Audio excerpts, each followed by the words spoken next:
All right, let's just jump right in. We use money every single day, right? But have you ever had that quiet, nagging feeling that you don't really get it? Well, if you have, you are so not alone. It's this weird gap we all seem to have between using something all the time and actually understanding what it is. And this quote, on-screen display text? It didn't feel like spending. Wow, it just hits home, doesn't it? I still remember my very first online purchase. It was just a click, and then boom, the thing I wanted was on its way. No cash, no counting change, nothing. And I literally thought to myself, that didn't even feel like spending. And that feeling, that's what I call the one-click confusion. It's that strange moment later on when you check your bank account and feel this mix of surprise and stress. It's not full-on panic, you know? It's more of a quiet, uncomfortable. Wait a second, where did that go? It's because our digital money feels so abstract, almost like points in a game. And what do most of us do? We just kind of file that feeling away. We tell ourselves, okay, it's complicated now, but someday it'll all make sense. It'll just click. But honestly, for a whole lot of us, that moment never really shows up, and that little bit of confusion just kind of hangs around. So, what if the problem isn't actually us? What if we've been looking at money all wrong? Let's try on a new idea here.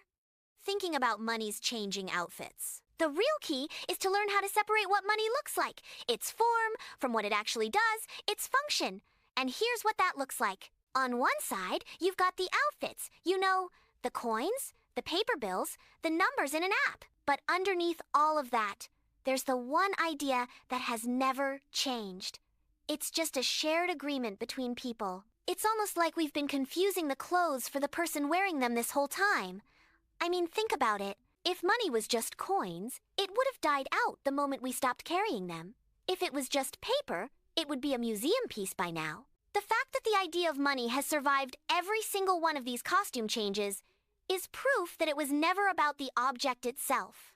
Now, to really get a handle on that idea, we've got to go back, way back. We need to see the original, super frustrating problem that money was invented to solve in the first place. So, before money, we had barter. And yeah, on the surface, it seems simple enough.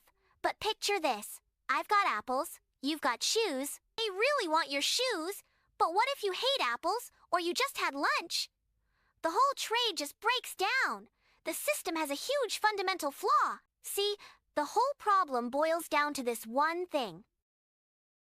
For barter to work, you need what economists call a double coincidence of wants, which is just a fancy way of saying, I have to want what you have, and you have to want what I have at the exact same time. And as you can probably guess, that almost never happens.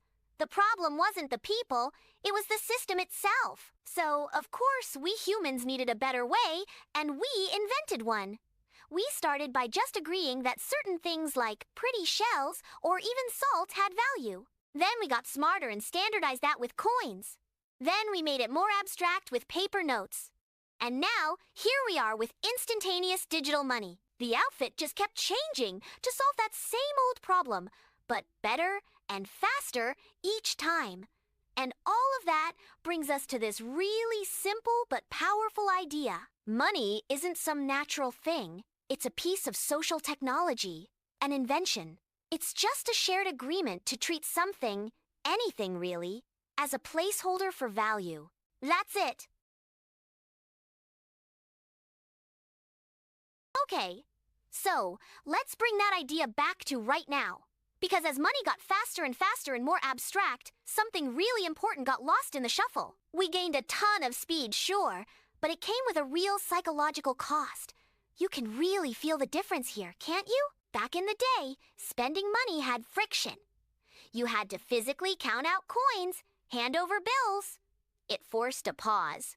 It made the whole thing feel tangible and, well, real. But now it's a tap, a swipe.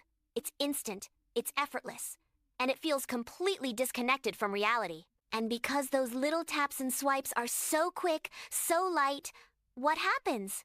Of course you forget. You forget that coffee you bought this morning, that little thing you ordered online. It's just human nature to lose track of tiny, frictionless actions. But here is the most important part. You forget, but the system never does. Money has a perfect memory. Every single tap, every tiny choice, just this once, it's all recorded perfectly. We are messy humans living inside a system that is perfectly logical. That is where that "where did my money go" feeling comes from. And realizing that leads to something much, much deeper. We spend all this time and energy trying to get more money. But maybe to be focusing on what it actually represents, because there is a huge difference between having money and truly understanding it. And this right here, this might be the single most important shift in perspective we can make. Just let that sink in for a second. Money itself isn't value. It's the ruler. It's just the system we all use to measure the things that actually have value. So, what's true value then? Well, it's things like your skills, your time, which is finite, by the way, the effort you pour into your work, the trust that people place in you. Money is just the tool we've all agreed to use to keep score of these incredibly real, incredibly human things. This is such a critical distinction. Look, earning money is just step one. You do a task, you get paid. Simple. But understanding money, that's knowing the story of what happens after you get paid. It's about where that money flows, what choices it represents, and how all those little decisions add up to a much bigger outcome. So, let's pull all of this together now. Because once you stop seeing money as this big, scary, mysterious force and start seeing it as just a system for telling a story, well, it changes everything. It gives you a brand new perspective on your own finances. This totally reframes the goal, doesn't it? For so long, we're taught the objective is just to get more and more, to be rich. But maybe the real goal, the one that's actually more peaceful and achievable, is just to have clarity, to simply understand the story your money is telling you. And that brings us to a final, much more personal definition. So forget the textbooks for a minute. In your life, money is simply the story of your choices. It's a narrative, a story that you are writing every single day, slowly, one decision at a time. So I'll just leave you with this question. Every tap, every swipe, every transaction, it's not just a number changing on a screen. It's another sentence being added to your story. And the only question left is, what story are your choices writing?